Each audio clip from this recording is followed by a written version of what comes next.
5G, what is 5G?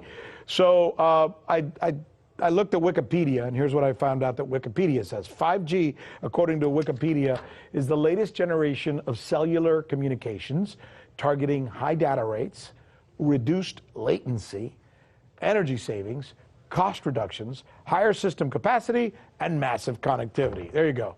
A bunch of big words that may mean something to you, maybe not. But it does sound impressive, right? Who wouldn't want all of that? Well, some might ask, there's got to be a catch. So joining us now is our correspondent, Michelle Greenstein, with the latest on 5G. And I guess the question would be then, here's the setup, ba-dum-bum, is there a catch?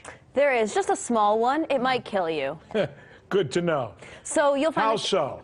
Well, a few days ago, actually, a group of scientists, doctors, environmental organizers, and concerned citizens got together and they called for the urgent stop to the deployment of 5G. They said that it's been proven harmful to human bodies, that this is an experiment on humanity, and that this should be called a crime under international law. Let's talk about today's technology, what we have going on today. Your phone is constantly sending magnetic fields in and out of each other, whether or not you're receiving a notification right now. All of our digital tech sends this data back and forth, right, using these invisible microwave radiation signals, aka radio frequency radiation. Right. That's today's tech. We have every cell tower, every router constantly pulsing with radiation, whether or not you're using it. Science shows that this causes DNA damage, cancer, among other things. But don't take my word for it. And that's just with 4G. That's just with today's technology. Before we get to 5G, right now you got some of it, but not that much. Let's listen to what Dr. Sharon Goldberg has to say. She's a clinical researcher and an internal medicine physician. This is what she has to say about what we're using today.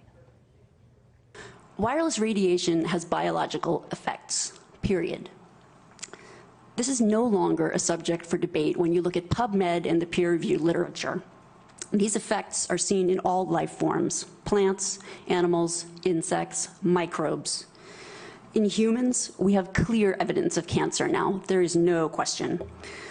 We have evidence of DNA damage, cardiomyopathy, which is the precursor of congestive heart failure, neuropsychiatric effects. So if 4G is already doing some of this, and I imagine if somebody walks around all day with their phone next to their head for hours upon end, they might be doing some damage to themselves. But let's get beyond 4G. How much more potentially dangerous will 5G be, and why? Well, here's what's really dangerous about 5G. I mean, it's being sold to us as super awesome. You know, your toaster can talk to your door lock. It can talk to your self-driving car. Like, you have a thermostat in your home that knows when you're home. You have these smart homes. Like, it just really sold to us as being awesome. But the downside is that with this rollout, it will be impossible to exist in a city or to walk outside without being exposed. There's going to be a cell tower in front of every few houses, and this means that your personal choices, whether or not you personally use a cell phone or hold it 10 inches away from your head, that cannot escape you from your radiation exposure. So let's listen to what Dr. David Carpenter, another public health physician and actually a signatory to this international appeal, had to say. I asked him about the safety testing that's been done with this 5G rollout. Okay. There's been no safety testing of 5G. The reason I think that it's dangerous is that there isn't any specific information to 5G, but we know that radio frequency radiation of 3G and 4G are associated with a whole variety of different human health effects. Everyone is going to be exposed to radio frequency radiation more continuously and at higher intensities, and that's going to cause more human disease. So if I was your big brother or your dad, and you're being a little younger than me and probably have a little more awareness of this stuff, and I asked you, sure. So when you described 5G, for those in the audience that maybe don't understand it, it's like this Alexa thing that's being sold to us. It's this thing in our homes where, as you said, our toaster's talking to our phone, and our phone is talking to the Internet of Things, right? So, I mean, if you go online and Google Internet of Things, it's just like utopian everything vision. is connected, right? Everything, yeah, sounds super amazing. That's what 5G will eventually hope to become. Exactly. And you're saying it's too much. It's too omnipresent. Well, I'm saying that there should at least be a public debate about the health effects. And the fact is, the government is completely not jumping on the ball. I mean, because of the Telecommunications Act of 1996, which says that no state or local government can regulate the placement of any cell towers regardless of environmental effects. Right. That has really laid, there it is right there, that has really laid the groundwork for this toxic infrastructure. What is that we're looking at? I mean, I This hate is the just putting stuff up. Telecommunications Act of 1996. It's long. Why am I reading it?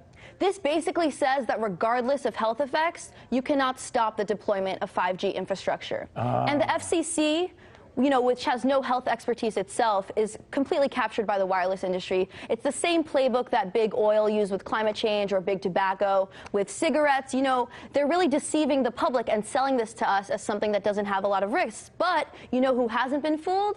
The insurance companies. They are not selling any product liability policies that cover cell phone radiation because they aren't fooled by these studies. And look, when people like find reports, it is. When usually like when you or I go online and find reports about wireless tech to find that it's harmless or that there's no evidence of harm, we're usually looking at industry-sponsored studies. Yeah. And it's not a question about whether we don't want to move toward new technology. We just want to make sure that that new technology is tested before we put it out there. Know, so good correct. stuff. Hey, Michelle, as usual, good stuff. Thank you. Good report.